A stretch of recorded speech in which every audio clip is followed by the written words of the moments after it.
So the inability to wait is the inability to trust.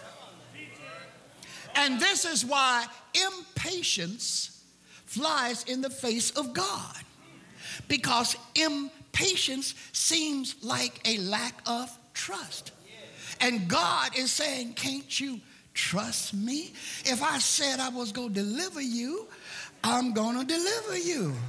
But why can't you wait? Now, here's the other problem. Here's the other problem. Because we working on a timetable that is not God's. So we want to be delivered now, but God says, I don't have a clock.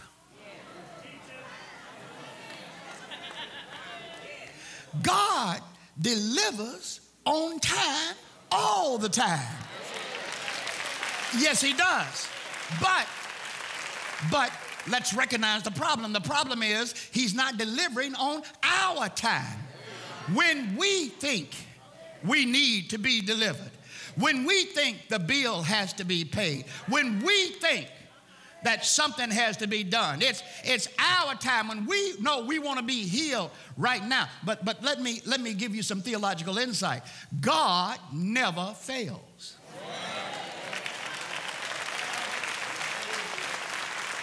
Never. So what does that mean? That simply means this. That means that God will deliver you at the proper and correct time. But that becomes a burden for you because you want it done soon. I'm going to help somebody in here this morning. I know I have a few witnesses in here that know clearly that you have prayed for something, you've been in a dilemma, you've been in a binding circumstance, and you have called on the Lord, and you had pressure mounting down on you, and you asked for God to deliver you out of that thing, and you told God, I got to have this by Tuesday at 12 o'clock. I got to have this by Tuesday at 12 o'clock. And Tuesday and 12 o'clock comes and nothing happens. And what do? You go to tripping. You start tripping. God has not delivered you by Tuesday at 12 o'clock. So now you all upset. You're all upset. You got enough sense not to be angry, but you are upset. And you go back to this thing of what am I going to do? Lord have mercy. How these folk going to put me out? Oh, God, what's going to happen? But see, what you don't understand about God, God has not got to pay your bill on somebody else's time frame.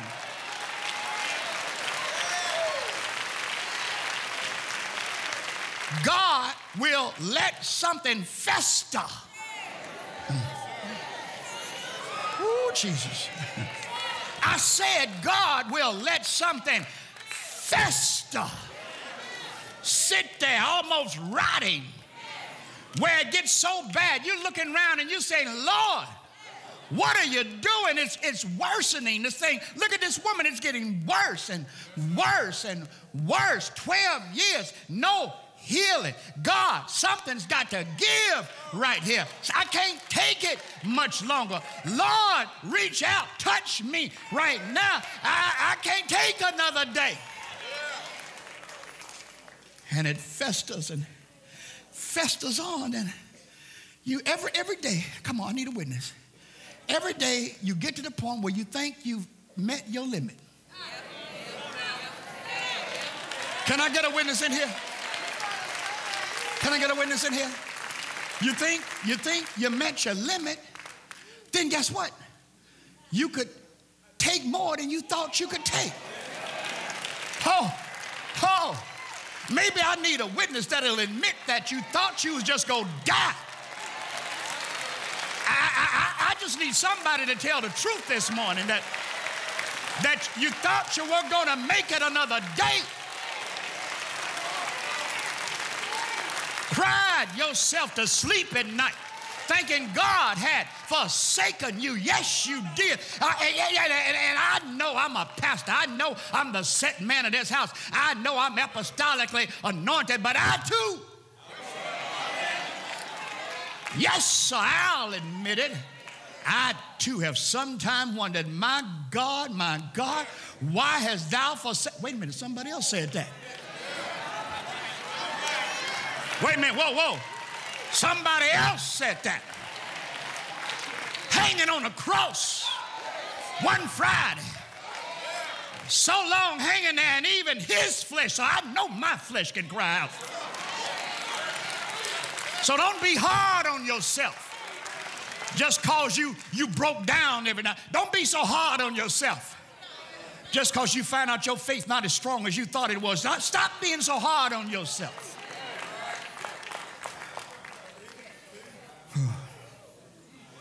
But I tell you, every time you think you can't take any more, sometimes God said, all right, here's some more problem.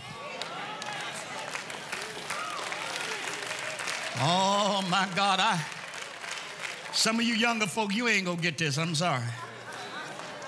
That's why I have this age-appropriate ministry here. And then another day comes, and you think you're about to have a nervous breakdown. You say stuff like, I'm losing my mind. Oh, come on, witnesses, come on. I'm losing my mind. I'm about to have a mental breakdown.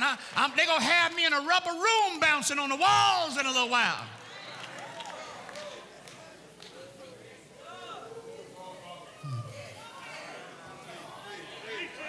Because that waiting thing is so hard. It's so difficult because you prayed and prayed and prayed.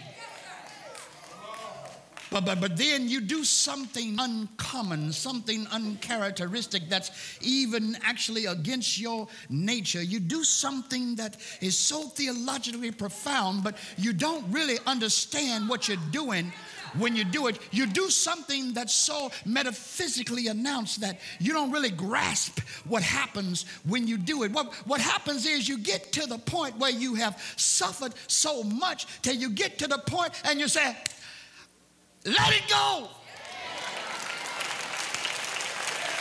Y'all didn't hear what I said. I know somebody been there.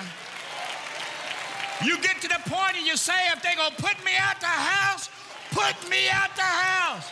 If you gonna fire me, fire me. If you don't love me no more, then get away from me. I don't care no more.